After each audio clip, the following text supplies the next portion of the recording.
les alunissages d'Apollo, les photographies lunaires, les anomalies possibles, les incohérences et les détails inexpliqués.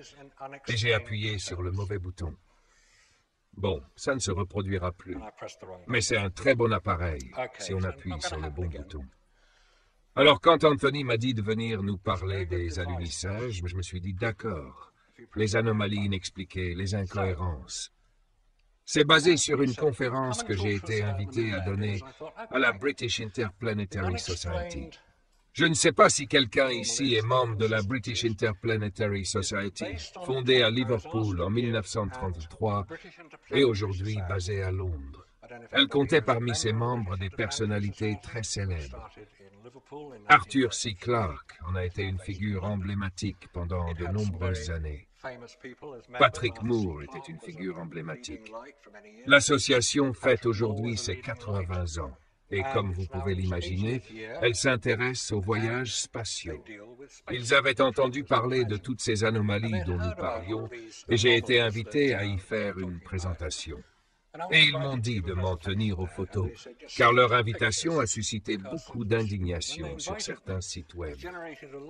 Comment cette vénérable institution ose-t-elle inviter un partisan du canular ? Moi, je suis un partisan du canular des alunissages. Et je me suis dit, bon, exposons les preuves et voyons ce qui se passe. J'ai donc fait une présentation similaire à celle que je vais faire ici, et nous verrons le résultat final.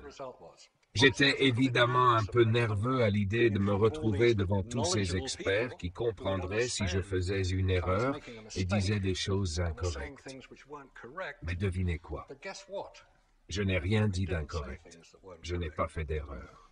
Bon, commençons par l'appareil photo. Il est important de comprendre l'appareil. L'Hasselblad a un très bon appareil photo, l'appareil qui aurait été choisi. Et là-dessous, c'est l'appareil photo que vous pouvez acheter en magasin aujourd'hui. La version numérique de l'appareil Hasselblad coûte environ 25 000 £. Vous pouvez donc imaginer sa qualité, malgré son prix exorbitant. C'est la caméra adaptée qui aurait été utilisée sur la Lune. Et là-haut, voici à quoi elle ressemblait. Quand je dis adaptée, elle a été légèrement modifiée. Plus que légèrement, en fait. La seule fonction automatique de l'appareil était les piles qui remontaient le film. On appuie sur le bouton et le film avance automatiquement. La plupart des gens connaissent cet appareil photo. Ce que vous ignorez peut-être, c'est que son viseur a été retiré. Car si vous portez une combinaison spatiale, vous ne pouvez pas utiliser le viseur d'un Hasselblad. Le viseur est sur le dessus de l'appareil et on ne peut pas l'utiliser. Alors ils l'ont retiré. Il faut donc utiliser cet appareil photo sans viseur. L'obturateur est ce bouton-là. Et devinez quoi? Depuis une combinaison spatiale, on ne voit pas l'obturateur. Voilà. Ils ont donc installé une poignée pistolet, invisible en combinaison spatiale. Mais la NASA nous l'a dit, et si vous allez sur son site web, vous verrez que 32 000 photographies ont été prises sur la Lune. Dans l'appareil photo, il y a une plaque de verre. C'est l'appareil photo. C'est là que se fixe le chargeur, amovible. L'appareil photo était équipé d'une plaque de verre munie de 25 réticules. Leur installation était très technique. Mais en réalité, elle permet d'identifier chaque photographie prétendument prise sur la surface lunaire. J'ai participé à plusieurs émissions télévisées sur ce sujet. Pour l'une d'elles, la société de production est venue avec une réplique d'appareil photo emprunté à Hasselblad à Londres.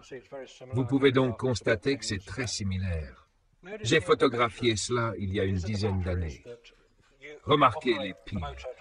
Ce sont elles qui actionnent le moteur pour faire avancer le film. Ce sont des piles ordinaires. Vous pouvez les acheter en magasin dès aujourd'hui.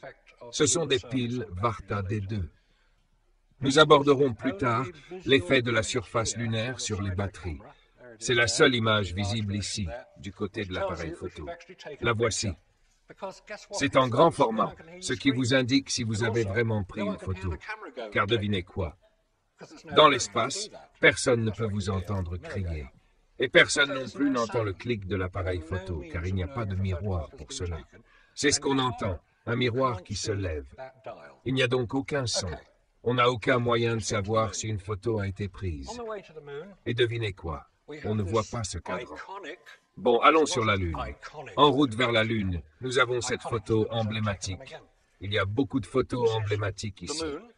Emblématique parce que personne ne l'a jamais reprise. C'est la Lune, nous dit-on. Et voici la Terre, nous dit-on. Un point bleu pâle. Qu'est-ce qui ne va pas avec cette image? D'accord, un peu de mathématiques s'impose ici. Vous êtes en orbite autour de la Lune, et si vous le faites, vous serez à environ 96 km au-dessus de la surface. Sinon, vous vous écrasez sur la Lune. Ou alors, vous vous envolez dans l'espace.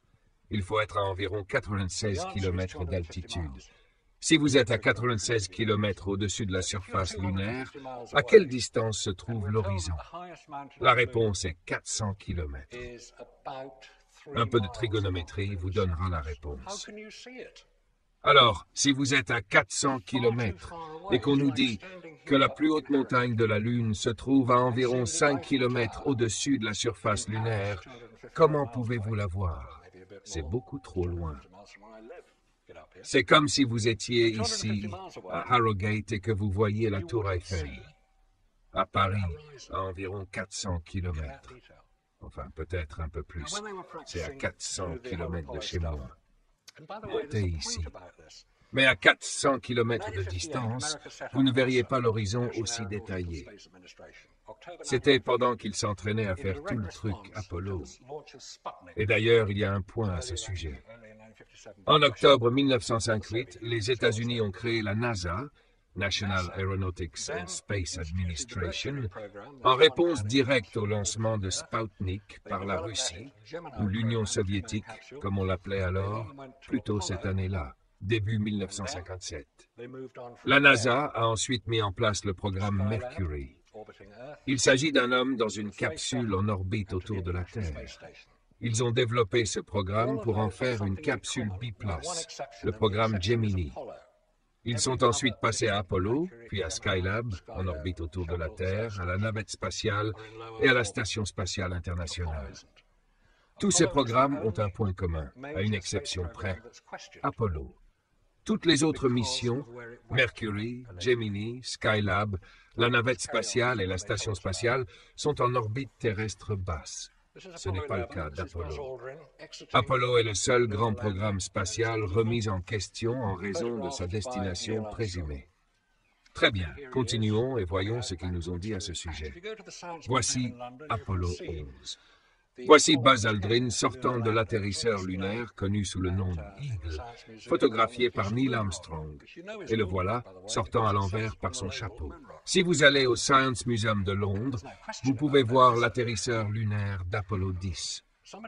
Il est exposé au Science Museum avec un morceau de roche lunaire que vous savez d'ailleurs être de la roche lunaire car c'est écrit roche lunaire sur l'étiquette. Il n'y a aucun doute là-dessus, n'est-ce pas? Quelqu'un a eu la brillante idée de mesurer la taille de cette porte. Elle fait 81 cm de côté. Puis ils ont mesuré une combinaison spatiale et ont découvert qu'elle faisait 81 cm de profondeur. Donc il est un peu serré à la sortie. Mais il l'a manifestement fait. C'est un argument circulaire souvent utilisé. On a des photos de la Lune, donc ils ont dû y arriver. Non, ça ne tient pas debout. Bref, il sort, les pieds devant. On ne voit pas où il va. Il va descendre cette échelle. Bon, il descend. Neil Armstrong s'ennuie visiblement à mourir en le regardant descendre, car il décide de photographier le sac poubelle en dessous. Il devait photographier divers aspects du vaisseau Apollo pour s'assurer que les gaz d'échappement de la fusée n'avaient pas été endommagés à l'atterrissage et que tout était en ordre. Ce qui est normal, c'est ce à quoi on s'attend. N'oubliez pas que Buzz Aldrin essaie toujours de descendre de l'échelle et que Neil Armstrong ne l'aide pas. Ils ont ensuite photographié l'une des plateformes pour s'assurer qu'elle n'était pas endommagée. Petit détail, beaucoup de poussière a été soulevée par les gaz d'échappement en tombant sur la surface lunaire. La fusée qu'il a déposée sur la Lune a à peu près la même puissance qu'un jet arrière. Et une fois posé, il souffle tout partout. Mais sur la Lune, il n'y a pas d'atmosphère, donc rien ne peut souffler, n'est-ce pas? Non, eh bien, il n'a rien soufflé nulle part, car il n'y a aucune poussière visible sur les atterrisseurs, ni sur leur plateforme. C'est marrant. Bon, revenons à Neil et Buzz, et le voilà qui descend l'échelle. Imaginez cette image un instant. Vous vous rendez, soi-disant, dans un endroit inconnu, dans une atmosphère inexistante, vêtu d'une combinaison spatiale lourde et encombrante. Tu ne vois pas où sont tes pieds. Vas-tu vraiment donner un coup de pied gauche comme ça alors que ton pied droit n'est même pas sur l'échelle? Je ne pense pas. Tu le ferais peut-être, après l'avoir fait des centaines de fois pendant tes entraînements et tes simulations, juste pour prouver aux photographes que tu sais aussi rire. Bref, en bas de l'échelle. De belles photos, n'est-ce pas? Absolument magnifiques. Bien éclairées, bien nettes, bien cadrées. Pas de viseur. N'oubliez pas, pas de viseur. Un peu plus bas. Il va descendre de l'échelle ou y monter. Difficile à dire. Le temps que j'ai passé depuis que nous avons vu la première photo est le temps qu'il lui a fallu pour le faire. 3 minutes. Ainsi, en 3 minutes, Neil Armstrong, qui manipulait la caméra, pouvait faire la mise au point à différentes distances, du haut de l'échelle au bas de l'échelle, sous le vaisseau spatial. Il pouvait régler différentes expositions à l'ombre comme en plein soleil. Il pouvait faire tout cela sans couper la tête de Buzz et sans décentrer la caméra. Il pourrait faire tout ça en 3 minutes sans prendre une seconde photo. C'est absurde. Voyons maintenant ces 8 photos, l'une après l'autre. Voici les photos.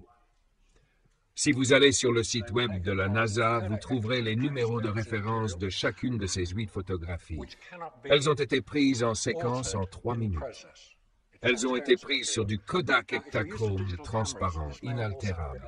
C'est un matériau transparent.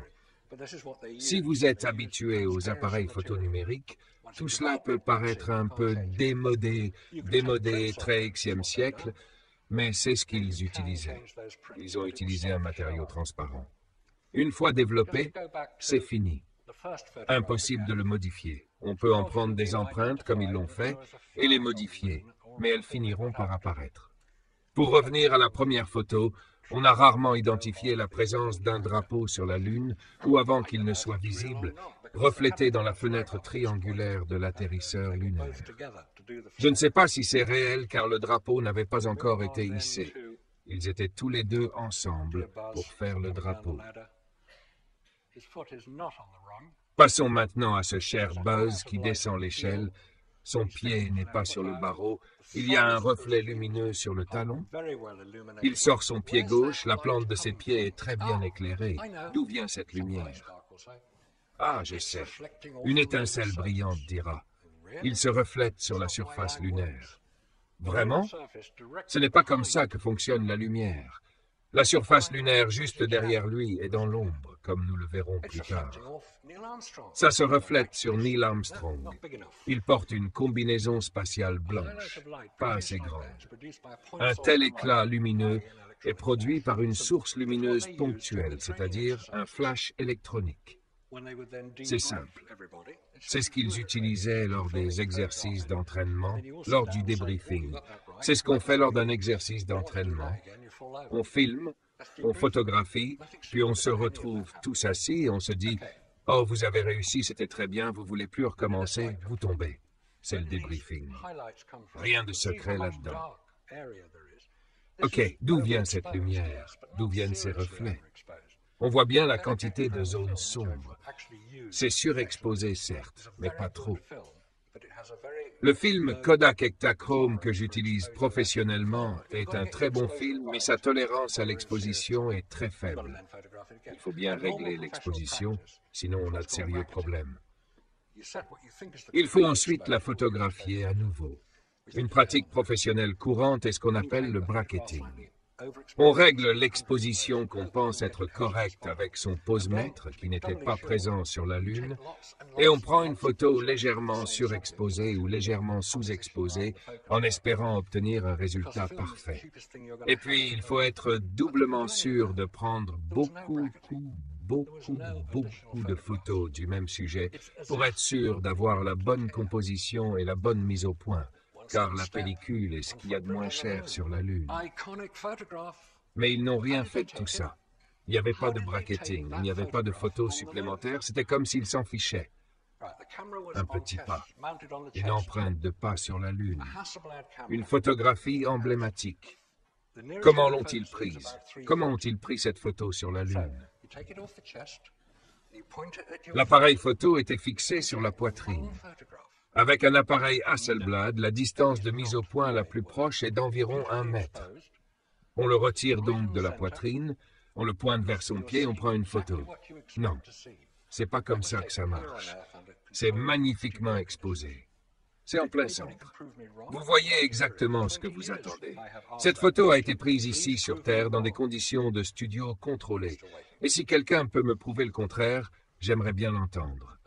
Je me pose cette question depuis 20 ans. Veuillez me prouver le contraire. J'attends toujours. Le drapeau américain. Le voilà. Il est hissé, coincé dans le sol. Aucun drapeau ne bouge. Ils n'étaient pas si stupides. Le seul moment où vous verrez le drapeau flotter ou bouger, c'est lorsque quelqu'un le touche et le plante en terre. Il y a un mystère dans cette photo. Je me demande si vous pourrez le repérer. C'est l'astronaute unijambiste. Où sont les autres empreintes? Dans les autres empreintes. Elle va dans un sens, mais pas dans l'autre. Un peu mystérieux, celle-là.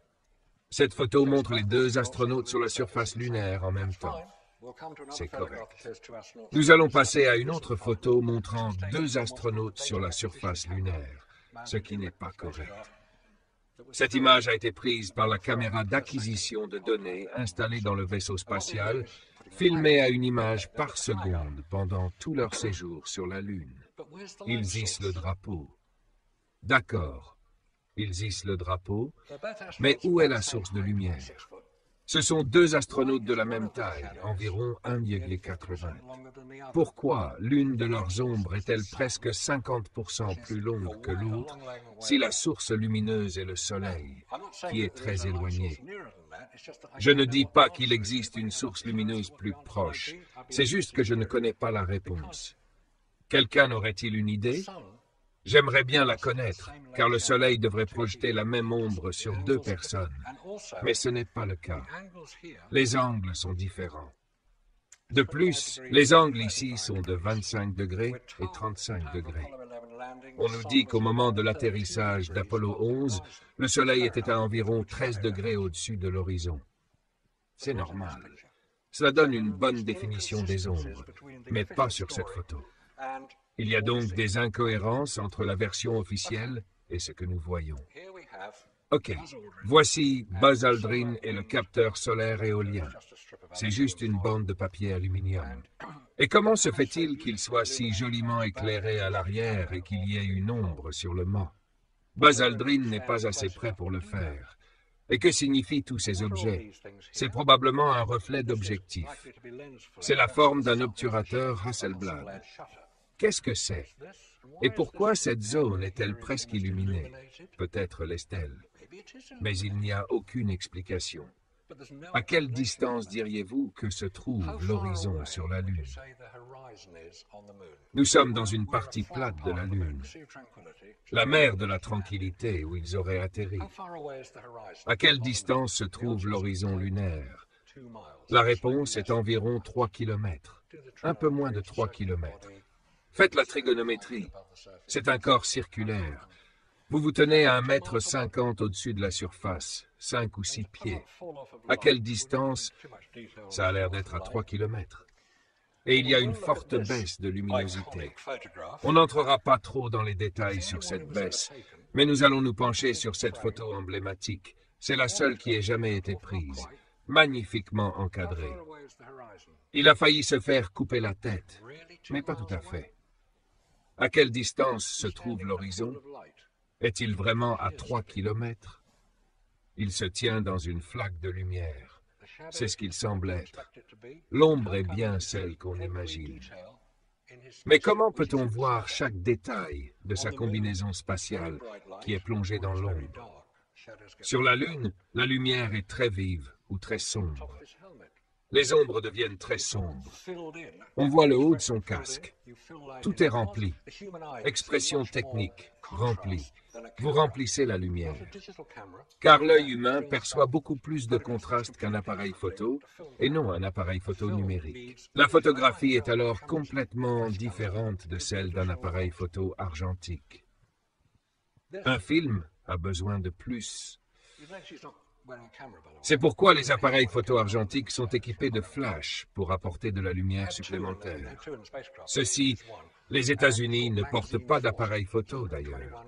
Ils n'en avaient qu'un seul sur la surface lunaire pour Apollo 11. Ils en avaient 2 dans le vaisseau spatial, mais ils n'en ont utilisé qu'un. Il s'appelle Magazine 40. Il contient 121 images. Vous pouvez les consulter sur le site web de la NASA. Vous y verrez toutes les photos prises. Elles sont toutes nettes, sauf les 2 dernières, je crois. Cette photo, prise ici sur Terre sous un éclairage contrôlé en studio comme toutes les autres, a été retouchée. Voici l'image officielle avec juste le dessus de la tête. Et c'est l'image que vous avez probablement déjà vue, avec une jolie touche de noir en haut, ce qui équilibre la photo.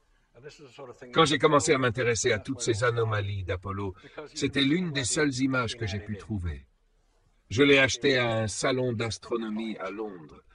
C'était avant l'existence d'Internet. Et c'est le genre de choses qu'il fallait se procurer. Et c'est là que tout a commencé, parce qu'on voit où il a été ajouté. C'est l'original, qui est un peu léger, juste un tout petit peu léger. Encore une fois, un petit indice sur quelque chose d'étrange.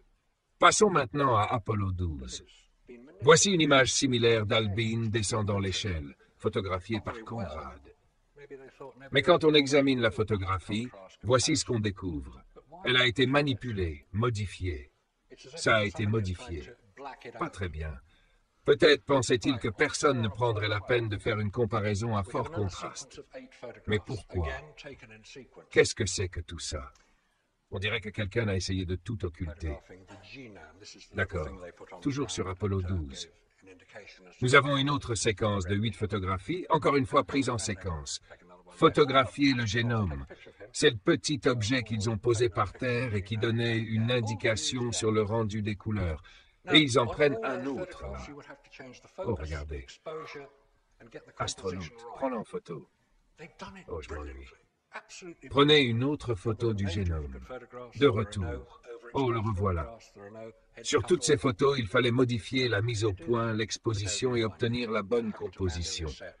Ils l'ont fait avec brio, absolument avec brio. Et il n'y a pas de photo en double. Il n'y a pas de photo surexposée. Il n'y a pas de tête coupée. Comment ont-ils fait ça? Sans viseur et en devant régler manuellement l'exposition, l'ouverture et la mise au point. Et aucun d'entre eux n'est un photographe reconnu. Albin est un peintre très connu aujourd'hui. Voici un gros plan. On voit le photographe. Le problème, c'est que sa main n'est pas assez proche de l'appareil pour appuyer sur le déclencheur. Mais peu importe. Et vous remarquerez qu'ici, vous regardez vers le bas, sur le dessus de l'appareil. Pas de viseur, vous savez. Et on voit toute la profondeur. D'où vient toute cette lumière? La lumière n'apparaît pas comme ça. Elle doit être dirigée. Alors, si cet astronaute, debout devant lui, sur le sol, prend la photo, comment se fait-il que cet appareil photo pointe vers le sol? C'est quoi? Oui, peut-être. Bref, encore une fois, plus en détail, en plus du gros plan de l'image que nous avons déjà abordé, nous en avons une autre. C'est la deuxième photo, et vous remarquerez que sur le casque, il y a, je ne sais pas ce que c'est, ce sont des réflecteurs, des spots, ce sont... Qu'est-ce que c'est? Quelqu'un a une idée? C'est quoi? Possible. Ouais. Évidemment, vous savez, des ovnis survolaient la zone en se demandant « Mais que diable se passe-t-il » Ils n'ont pas demandé la permission. Encore une fois, plus en détail, ce qui montre à quel point certaines de ces photographies sont mystérieuses. Et puis, si vous regardez bien les détails, vous vous souvenez que j'ai parlé du réticule? Voici le réticule. Vous pouvez traverser par là. Et il y en a quelques-uns en haut qui ne sont évidemment pas visibles, car sur fond noir, ils ne le seront pas très bien. Mais ils sont visibles. C'est comme une double exposition. Ces réticules ne devraient pas être là. Ils sont beaucoup trop proches. C'est là qu'ils devraient être. Je ne sais pas ce qui se passe avec celui-là. Tiens, pas plus que je ne sais ce qui se passe avec celui-ci. Bizarre. C'est Apollo 12. Voici Surveyor 3, le vaisseau spatial sans pilote qui a atterri sur la Lune. Il démontre simplement qu'il est tout à fait possible d'y poser des vaisseaux sans pilote. Nous y reviendrons plus tard sur l'importance de ce sujet. C'est l'une des plus grandes photographies mystérieuses de tous les temps. Les photographies ne fonctionnent pas comme ça. C'est vrai. Voici Apollo 14, Antares. C'est le soleil là-bas. Voici la surface lunaire, paraît-il. Et voici l'ombre projetée par la sonde. D'où vient donc toute la lumière qui éclaire le côté obscur de la sonde? S'il n'y a rien sur la Lune pour réfléchir suffisamment de lumière, car pour photographier la surface directement éclairée ici aussi clairement que la zone d'ombre totalement obscure ici, il faudrait autant de lumière réfléchie qu'ici. C'est de la simple optique. Il n'y a rien de simple là-dedans. C'est une imposture. Et en regardant simplement ces réticules en détail, on a l'impression d'avoir deux images. On a un réticule correct et un réticule déformé, comme si le film n'était pas correctement cadré lors de la simulation. Passons maintenant à Apollo 15. J'ai mentionné la plus haute montagne de la surface lunaire. C'est le mont Hadley. Celle-ci. Il s'agit du mont Hadley Delta, d'où son étrange symbole qui est juste un peu plus court. Il culmine maintenant à 4100 mètres d'altitude. Ça ne paraît pas très haut.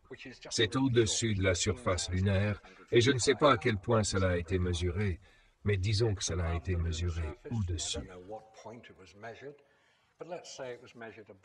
C'est au-dessus de la surface lunaire, et j'ignore à quel endroit cela a été mesuré. Mais disons que c'était au-dessus d'ici. Si vous utilisez les cartes de l'US Geological Survey, que vous pouvez également trouver sur Internet, elles vous indiqueront les différentes altitudes. Disons qu'ici, c'est environ 1800 mètres au-dessus du niveau de la mer. Cette montagne-ci est à environ 1800 mètres au-dessus de cette altitude. Et voici à quoi cela ressemble depuis le sol. Voici Apollo 15, avec l'atterrisseur, le rover et Irwin. Et voici le mont Hadley Delta, en arrière-plan. Ok, c'est à environ 11 km. Revenez ici. Cette distance ici est d'environ 11 km. Je mentionne cela car c'est pertinent pour ce que nous allons voir ensuite. Remarquez également la variation de la surface lunaire par rapport à la version plutôt fade que nous avons ici, et la ligne très nette entre les deux. Remarquez aussi la beauté de la lumière du drapeau américain dans l'ombre. Encore une fois, ils sont très efficaces pour éclairer les objets dans l'ombre sans source de lumière supplémentaire. À titre de comparaison, le mont Everest, je ne l'ai pas encore gravi, il fait un peu froid. Mais le mont Everest, ici, le camp de base du mont Everest, est à environ 11 km, la même distance que sur la photo précédente d'Apollo 15. C'est à peu près la même altitude. Le mont Everest culmine à 8800 mètres. Le camp de base de l'Everest est à hauteur similaire au-dessus du point de vue. Est-ce que ça y ressemble? Cette photo devrait être similaire. On dirait la petite sœur de Snowden, celle-là. C'est minuscule, minuscule. Voilà à quoi ça devrait ressembler, et c'est raisonnable. Et voilà un petit mystère. Il s'agit d'Apollo 15. Ce sont des photographies consécutives. Notez les numéros 1863 et 1864. J'ai vérifié sur le site web de la NASA pour être sûr d'avoir les bons. Ici Scott, Dave Scott, photographié par Irwin. Voici Irwin. Scott a un appareil photo, mais pas Irwin. Comment Irwin a-t-il pris la photo de Scott? Il n'y a qu'un seul appareil photo. L'a-t-il posé sur Terre? Et pourquoi ne l'a-t-il pas ici? C'est juste que, fondamentalement, ça ne colle pas. Le rover lunaire, l'atterrisseur lunaire, se déplacent partout. Même remarque. Ce sont des photos différentes. Même point sur la photo. Voici l'atterrisseur lunaire. Que fait-il ici? Et comment se fait-il qu'il y en ait deux? Bizarre. Les cratères vont et viennent. Ce trou a été comblé avant la prise de cette photo. Évidemment, les constructeurs de décors étaient très occupés. Et non, je ne vais pas m'occuper du rocher C. Quelqu'un sait ce qu'est le rocher C? C'est un rocher avec un grand C dessus, qui apparaît sur les photos d'Apollo 16. Où était le rover lunaire?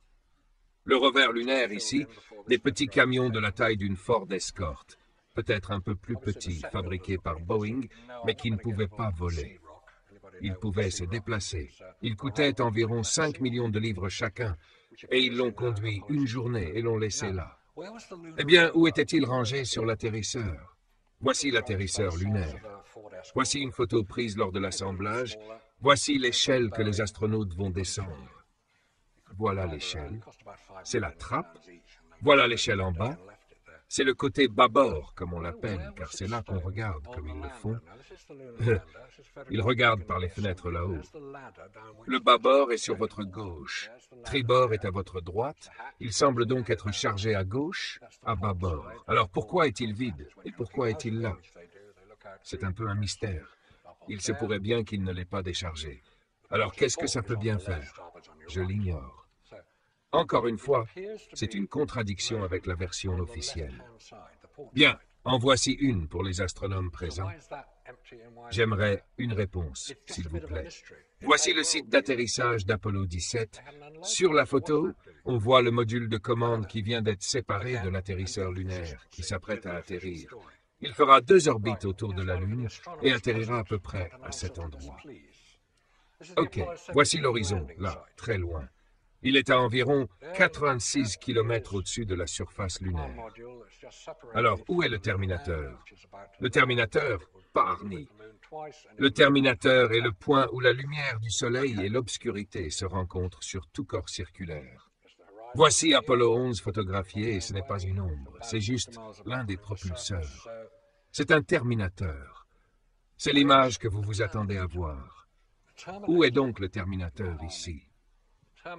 Les longueurs d'ombre sont très similaires. Le terminateur devrait être par ici, mais il n'y a rien là-bas. Lorsque beaucoup de ces images ont été prises, la NASA utilisait un grand modèle de la surface lunaire construit à partir de nombreuses photographies prises par l'orbiteur lunaire et non par l'orbiteur de reconnaissance lunaire. Ça viendra plus tard. L'orbiteur lunaire, un vaisseau spatial sans pilote, a photographié la surface lunaire en essayant de trouver un endroit où atterrir. Et ils ont pris de très bonnes photos jusqu'à environ 1 mètre de résolution, ce qui est mieux que ce qu'ils ont fait au cours des 40 années suivantes. Ils ont construit une maquette de la Lune et l'ont photographiée. Il n'y a aucun secret là-dedans. Ils l'ont également filmée, afin que lorsque les astronautes entreraient dans leur simulateur d'atterrissage, ils puissent projeter sur les écrans extérieurs à la fenêtre ce à quoi ils ressemblaient à l'approche de la Lune.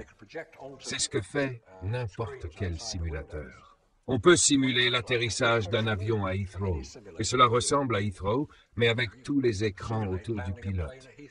Pareil pour l'atterrisseur lunaire. Ils avaient une maquette, ils l'ont photographiée, ils l'ont filmée. Qui peut dire que ce n'est pas une photo de cette maquette? Et ils ont oublié le terminateur. Si vous regardez attentivement certaines de ces photos, celles d'Apollo 17, vous verrez qu'il semble y avoir des coupures et d'étranges interférences en arrière-plan. Vous ne devriez pas avoir ce genre d'interférences. Je sais que ce sont des images numériques, donc vous aurez des pixels. Ce sont des images numérisées à partir des transparents originaux. On nous l'a dit. Et c'est probablement la Terre, même si c'est difficile à dire. Réfléchissez-y un instant. Vous êtes dans un endroit inconnu. Vous portez une combinaison spatiale, ce qui est vraiment inconfortable. Ça risque d'être un peu chaud et difficile. Tu as un appareil photo sans viseur et tu dois régler l'exposition et la composition. Et tu dois aligner 3 objets. Tu dois trouver ton pote, Schmidt. Il faut évidemment obtenir le drapeau américain. Et il faut que la Terre indique où l'on se trouve, c'est-à-dire hors de la Terre. Et il faut qu'il soit parfaitement aligné. Bon, je vais vous dire. J'ai essayé de recréer cette photo, et après une vingtaine de tentatives, j'ai abandonné. C'était presque impossible d'aligner les trois, de les exposer correctement, de les mettre au point correctement, sans viseur. Allez, les gars, ne nous embêtez pas. Nous sommes suffisamment intelligents pour comprendre ces choses. C'est la seule photo prise. Aucune autre image n'a été prise au cas où la première serait erronée. Comment ont-ils su qu'ils avaient aligné la Lune? Ils ont un viseur. Apollo 17. La vallée ici fait environ 8 à 10 km de large. C'est un défaut sur l'image. Ce n'est rien de spécial. Sur cette photo, on voit l'atterrisseur lunaire. Où est-il? Il est là. Avant de le découvrir, voyons ce qui se passe si on augmente le contraste. On obtient cette image étrange à l'arrière dans le ciel. Pourquoi ne s'étend-il pas jusqu'en bas? Vous avez peut-être entendu parler de Kubrick et des images projetées vers l'avant et de son supposée implication. Je ne pense pas qu'il ait participé à Apollo. Il était peut-être consultant technique, car il tournait 2001, l'Odyssée de l'espace, juste avant Apollo 11. Et d'ailleurs, pour son dernier film, Eyes Wide Shut, Stanley Kubrick est décédé avant la première. Pourtant, il avait expressément demandé que la première de son dernier film, Eyes Wide Shut, ait lieu le 19 juillet 1989, exactement 30 ans après l'atterrissage d'Apollo 11. Coïncidence? Possible. Je ne sais pas. Kubrick était-il impliqué? Je ne sais pas. Ce que je sais, c'est que la projection sur écran frontal qu'il a utilisée dans Apollo en 2001 et que de nombreux cinéastes ont utilisé depuis, produit ce genre d'artefact en arrière-plan. Comme son nom l'indique, c'est un écran. C'est un immense écran de cinéma. Un écran réfléchissant. Il est fabriqué par 3M. Et il y a plein de petites perles qui réfléchissent la lumière. C'est ce qu'il est censé faire, un peu comme cet écran. Il réfléchit la lumière. Si vous en placez suffisamment en arrière-plan, vous obtenez ce genre d'artefact. C'est peut-être pourquoi certaines personnes sont un peu confuses et pensent qu'il existe des structures à la surface lunaire qu'elles ne voient que dans ce genre d'artefact. Je ne sais pas. Passons maintenant à autre chose. Image similaire. Revenons à Apollo, Apollo 17. Mais voyons où se trouve cet atterrisseur. C'est là-haut. Revenez en arrière. Vous ne pourrez pas le voir tant que vous ne l'aurez pas suffisamment agrandi pour qu'il apparaisse. Et voilà. Tout petit. Ok, juste pour être sûr qu'il est là. Il est là. Oh, il faut s'approcher de très près pour le voir. Voici à quoi ressemblerait une image prise avec un téléobjectif. La photo précédente n'a pas été prise avec un téléobjectif. Supposons que c'est là que l'atterrisseur a atterri. Que fait-il ici? Expliquez-moi. César, ici. A, c'est le même élément sur chaque photo. D représente la même caractéristique. C'est un petit monticule. B représente ces petits cratères ici et là. Et E est cette petite zone sombre ici, spécialement pour montrer qu'elle regarde dans la même direction générale. Donc, sur la première photo que nous avons regardée, nous avons l'atterrisseur lunaire à des kilomètres. De ce point de vue, l'atterrisseur est à environ 6 ou 7 kilomètres, ce qui est à peu près correct pour le type d'image que vous avez. Il faut s'approcher assez près pour le voir. Donc, si vous prenez une autre photo avec le même motif, que fait l'atterrisseur là? Ça n'a aucun sens. Idem ici. Même caractéristique, mais à un moment différent de la journée, car il y en a plus. Ils sont restés à la surface pendant environ 3 jours, et le soleil se déplace d'une certaine distance, ce qui modifie les ombres. Mais tout cela n'a aucun sens. Ce sont des anomalies, tout comme ceci. Caractéristiques similaires. B ici, le petit cratère, E le petit monticule, grande montagne ici, atterrisseur ici. Oups, où est-il passé? Oh, il est là. Nous y sommes. Nous y sommes. Voici le cratère. Il n'a pas bougé. On ne nous a pas dit qu'il avait bougé une fois sur la Lune, et il a encore disparu. Il rebondit, cet atterrisseur. Disparu. Impossible d'amener le rover sur la Lune sans l'atterrisseur, car il l'y transportait. Alors où est-il passé? Disparu. Encore une fois, des photos consécutives ici. L'une d'elles a été prise plus tôt ici.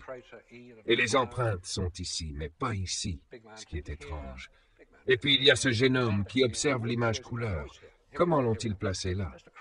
Il n'y a aucune empreinte de pas à proximité. Bien sûr, ils l'ont jeté ou l'ont laissé tomber. Parce que, voyez-vous, les empreintes de pas apparaissent très distinctement sur la surface lunaire. On en voit beaucoup. Et les traces de roues, c'est marrant. On nous dit qu'il pesait environ 204 kilos sur Terre, ce qui lui donnerait environ 36 ou 40 kilos sur la Lune, ce qui serait suffisant pour tracer une roue, je pense. Et ils tiennent absolument à nous montrer ces traces comme nous le verrons plus tard. Mais elles n'apparaissent pas ici. Et puis, pas de traces de roue, plein d'empreintes, pas de traces de roue. Ils l'ont laissé tomber là? On peut dire qu'il a été déplacé. Il y a de la poussière dans la roue ici. Ils l'ont enfoncé? Où que s'est-il passé? C'est une anomalie, c'est une incohérence. Ce sont des détails inexpliqués. Plus on les examine, plus on en comprend. Oh là là, on recommence. Voici la fausse photo d'Apollo 14. Tournez-la pour obtenir le drapeau. C'est exactement la même image, juste inversée. Et puis, cette photo qui apparaît maintenant est apparue dans la biographie d'Alan Shepard, intitulée Moonshot.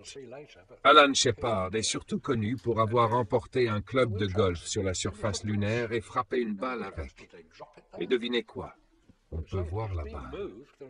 Si vous regardez un match de golf à la télévision, vous verrez des balles voler dans les airs de face. On ne les voit pas traverser, car elles se déplacent trop vite. Et elles sont assez petites. Voici Alan Shepard. Voici Ed Mitchell. Voici l'artisanat. Oh, le drapeau, ils l'ont déplacé.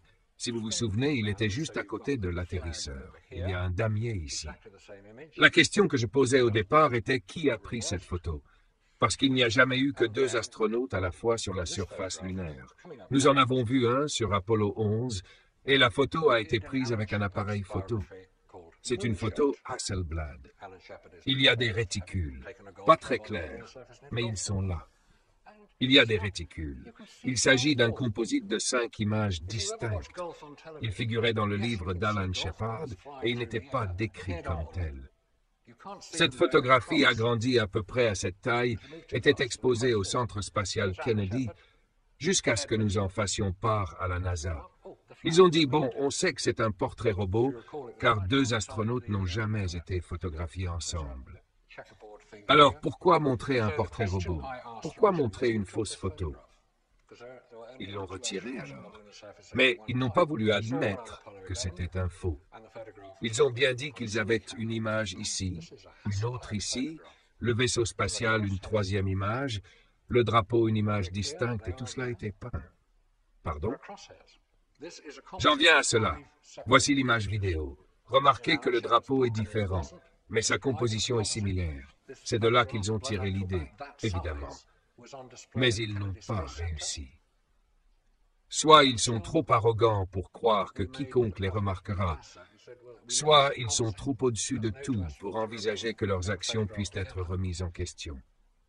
Et même si elles sont remises en question, comme l'a déclaré la NASA en réponse aux questions de David Percy, question tout à fait légitime lors de l'enregistrement sur Sky Television, sa réponse à beaucoup d'entre elles a été « Nous n'avons pas le temps pour ces balivernes ». C'est là le point de vue de la NASA. Eh bien, si vous êtes un acteur de l'Académie nationale des acteurs de l'espace, je suppose que vous ne le feriez probablement pas. Et puis la roche lunaire, bien sûr. N'oubliez pas la roche lunaire, car elle prouve que nous sommes allés sur la Lune, n'est-ce pas? La roche lunaire prouve que nous y sommes allés. Le fait que les Russes ne remettent pas cela en question prouve que nous y sommes allés. Et les réflecteurs laissés sur la Lune où nous avons trouvé des lasers géants prouvent que nous y sommes allés. Non, ce n'est pas le cas. Le Rijksmuseum a cru à une vaste blague et l'a gardée. C'est un morceau de bois pétrifié. Personne ne nous avait dit qu'il y avait du bois pétrifié sur la Lune. Si vous voyiez cette œuvre originale, croiriez-vous qu'elle commémorait la visite de 3 astronautes lors de leur tour du monde aux Pays-Bas, offrant au gouvernement néerlandais un morceau de roche lunaire? Oui, vous le croiriez. Et puis, quand vous découvrez que tout cela est un faux, vous en riez, et que la NASA a choisi de ne pas réagir. Ah, vous me direz. Mais on sait qu'ils ont atterri sur la Lune, parce qu'on a photographié les sites d'atterrissage. Oh, waouh! Génial! Oh, c'est tellement bon!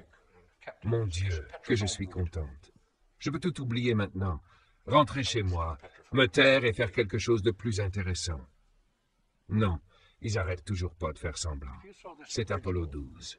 Vous vous souvenez qu'on a vu le Surveyor 3 ici? Si je semble un peu sarcastique et cynique, c'est parce que je le suis. Je ne m'en excuse pas. L'Intrépide, c'est l'atterrisseur. Voici les différents cratères qu'ils ont nommés pour diverses raisons. On peut y voir de très faibles traces de bottes. Ils n'avaient pas de rover lunaire à ce stade. Ils n'avaient qu'eux-mêmes, alors ils allaient partout. Mais on voit ça. Ok, des traces de bottes. Je ne sais pas si quelqu'un connaît un Australien du nom de Jarrah White, qui produit sous le nom de Moonfaker, donc vous pouvez deviner d'où il vient. Des vidéos très intéressantes qui examinent de nombreuses preuves.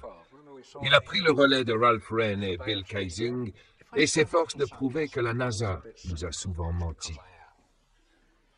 Il a examiné de nombreuses photographies prises par des orbiteurs de reconnaissance lunaire et peut démontrer de manière assez concluante que nombre d'entre elles sont truquées et manipulées. Étant lui-même cinéaste, il sait ce qu'il faut rechercher dans les images numériques. Ce sont des images numériques. Ce n'est pas le cas. C'est l'une des toutes premières photos prises par... Attendez, on est allé trop loin. De retour. Voici le cratère Copernic au centre de la Lune. C'est ce qu'on s'attend à voir. Cette photo a été prise par la sonde lunaire. Très déroutant. Un orbiteur lunaire. Et on y voit le cratère Copernic qui ressemble plus à une mine de charbon à ciel ouvert qu'à un cratère d'impact. On nous dit qu'il s'agit d'un cratère d'impact par de prétendus astronomes qui semblent savoir de quoi ils parlent. Je ne pense pas qu'ils le sachent. Ce n'est pas un cratère d'impact. Les cratères d'impact sont complètement différents. Il y en a sur la Lune. Nous en avons quelques-uns ici sur Terre. Le plus célèbre est le cratère Météore en Arizona. Il a la forme d'une soucoupe. On y voit un corps se déplaçant très vite et percuter un objet solide comme la Terre. Cela crée un cratère d'impact dont le diamètre est 8 fois plus grand que la profondeur. Il mesure 86 km de large et 5 km de profondeur. Ce n'est pas un cratère d'impact. Son fond est plat. Il s'agit probablement d'un cratère de décharge électrique. Nous n'entrerons pas dans les détails des coups de foudre et des décharges électriques qui sont enregistrés tout au long de l'histoire, mais c'est plutôt ce que ça donne. À quelle distance est-ce? Pardon? À quelle distance au-dessus de la surface? 48 km. Oui. Vous pourrez probablement le voir, mais pas très clairement. Vous n'êtes pas sûr que ce soit le cas? Pas forcément, parce qu'il ne cherchait pas à montrer un gros plan. C'est vrai, c'est la seule photo inexpliquée qui n'a jamais été reprise. Le cratère Vitello, coin inférieur gauche de la Lune. Je prends mon orbiteur lunaire numéro 5. Si vous cherchez roche roulante sur la Lune, sur Google, vous trouverez ceci. C'est un petit détail d'une image beaucoup plus grande, mais on y voit distinctement une piste, puis une autre, avec un objet au bout. Apparemment, cet objet mesure environ 23 mètres de diamètre. Celle-ci mesure environ 7,6 mètres de diamètre. Je ne sais pas ce que c'est. Je sais à quoi je pense qu'ils ressemblent, mais appelons-les des roches pour l'instant. Lorsqu'on a demandé à la NASA d'expliquer cette photographie, elle a répondu qu'il s'agissait de roches déplacées par des tremblements de terre lunaires. C'est vrai. C'était leur explication. C'est l'explication officielle qui montre simplement la position de la NASA. Jamais de réponse directe. Alors pourquoi n'ont-ils pas délogé ces roches, et celle-ci, et celle-là? Et il y en a beaucoup. Et comment se fait-il que celle-ci ait surgi d'un cratère d'environ 240 mètres de large, et celle-ci d'environ 360 mètres de large? Et si vous examinez la photographie plus en détail à d'autres endroits, vous verrez 3 autres roches laissant des traces similaires. Le cratère Berthelot. Il n'a jamais été photographié à nouveau. Quoi que vous en pensiez, Je ne connais pas la réponse, mais je pense que cela justifierait une enquête plus approfondie. Bon, je pense qu'on en a assez vu pour l'instant. Regardons la planète bleue pâle, ou la bille bleue. Chaque fois que vous voyez une photographie de la Terre, c'est celle-ci que vous voyez habituellement. Et on la reconnaît toujours grâce à un petit triangle de nuages au-dessus du Soudan. C'est la mer Rouge d'Arabie Saoudite, l'Afrique, Madagascar, l'Antarctique, l'Australie quelque part par ici, la Grande-Bretagne quelque part par là. C'est une superbe photo. Je ne sais pas si elle a été prise par Apollo 8, comme on le prétend, c'est possible. Cela aurait pu être pris par un satellite géocentrique synchrone à 35 000 km, d'où proviennent vos chaînes Sky. Quoi qu'il en soit, il ne semble pas avoir pu l'améliorer depuis la prise de vue. Il y a 3 objections à ce que j'ai dit aujourd'hui. D'accord. Les Russes auraient tiré la sonnette d'alarme. Ils ont eu les pierres, je l'ai mentionné, et ils avaient les réflecteurs. Alors bien sûr, ils sont allés sur la Lune. Parce que s'ils ne l'avaient pas fait, les Russes l'auraient su. C'est là tout l'intérêt. Lorsqu'on leur a demandé s'ils enverraient des hommes sur la Lune, les Russes ont répondu qu'ils feraient de leur mieux. Et ils avaient les fusées pour y parvenir. La fusée N1, avec laquelle ils comptaient aller sur la Lune. Ils ont informé Bernard Lovell, alors directeur du General Bank Telescope, qui aidait les Russes à suivre leur vaisseau spatial, ce qui est une bonne chose. Et il lui a demandé, « Quand allez-vous envoyer un homme sur la Lune ?» Ils ont répondu, « Quand nous pourrons garantir son retour sain et sauf, compte tenu des dangers des radiations. » Les Russes étaient au courant. Alors pourquoi n'ont-ils pas dénoncé les Américains? Ils ont été généreux. Je me suis dit que les Américains étaient prêts à prendre plus de risques que nous. D'accord, c'est possible. Ils n'ont jamais rien tenté d'autre. Mais ils avaient devancé les Américains. Ils ont envoyé le premier homme dans l'espace, la première femme dans l'espace, le premier sur la Lune, sur Mars, le premier sur Vénus. Ils étaient très doués pour les voyages spatiaux. Alors pourquoi les Russes n'ont-ils pas dénoncé ce phénomène? Leur système politique est tellement différent du nôtre que qui aurait dénoncé ce phénomène? Qui en Russie aurait dit « Excusez-moi, vous faites semblant ». Seul le président de l'Union soviétique l'aurait fait. C'était Brejnev. On entre dans le vif du sujet. Et toute la politique d'Apollo est assez intéressante.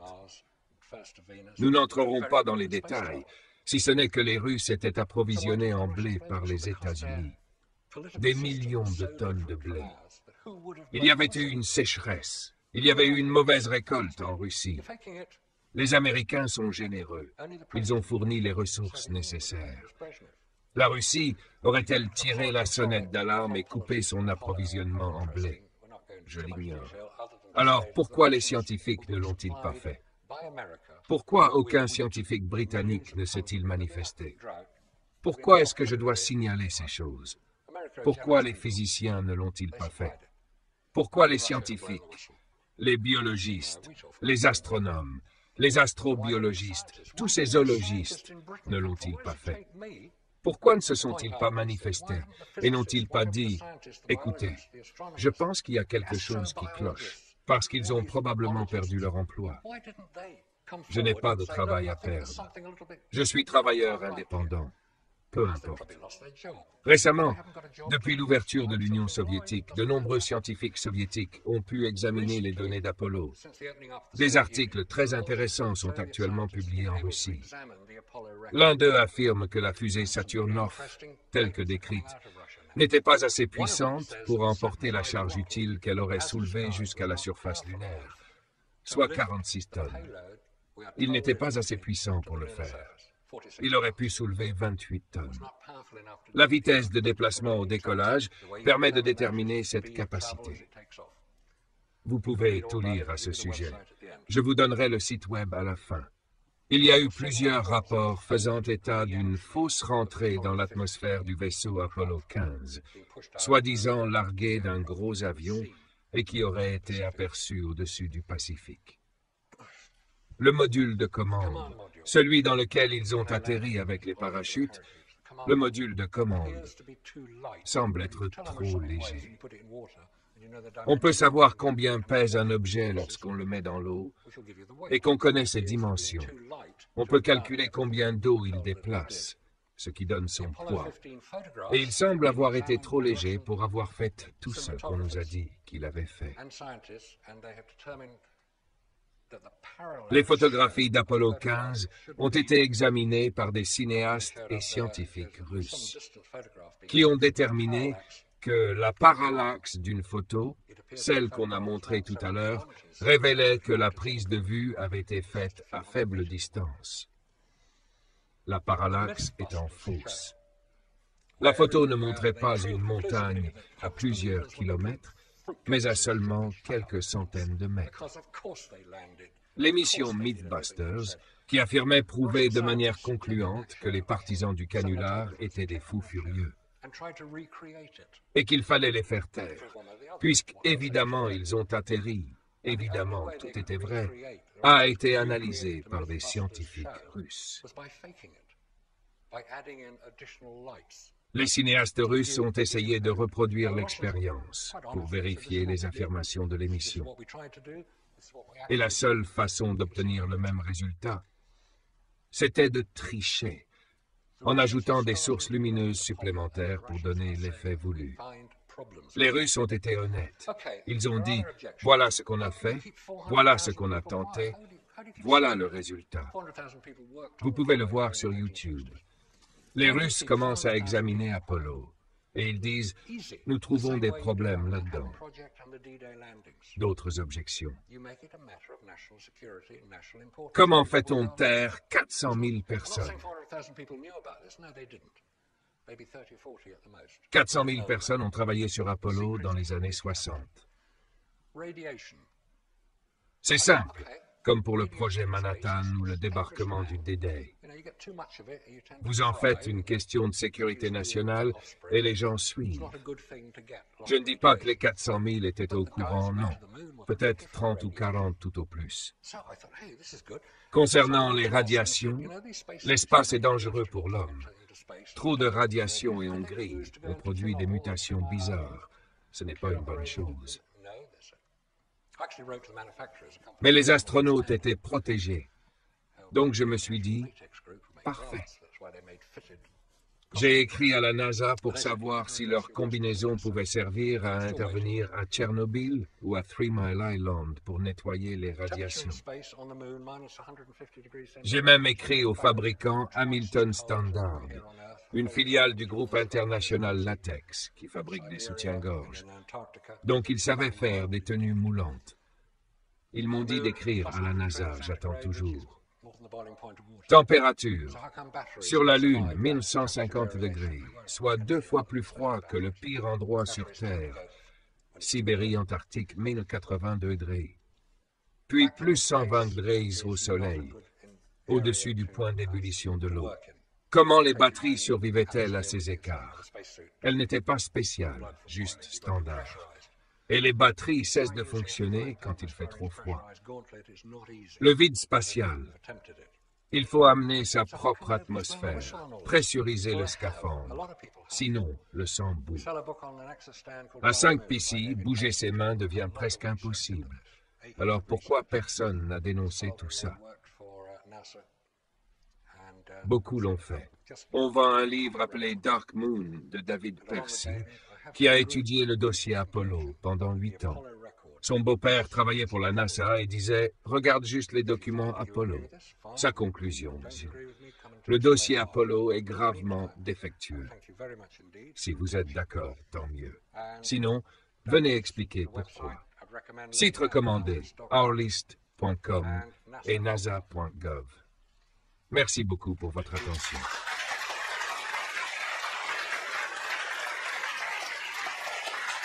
Thank you.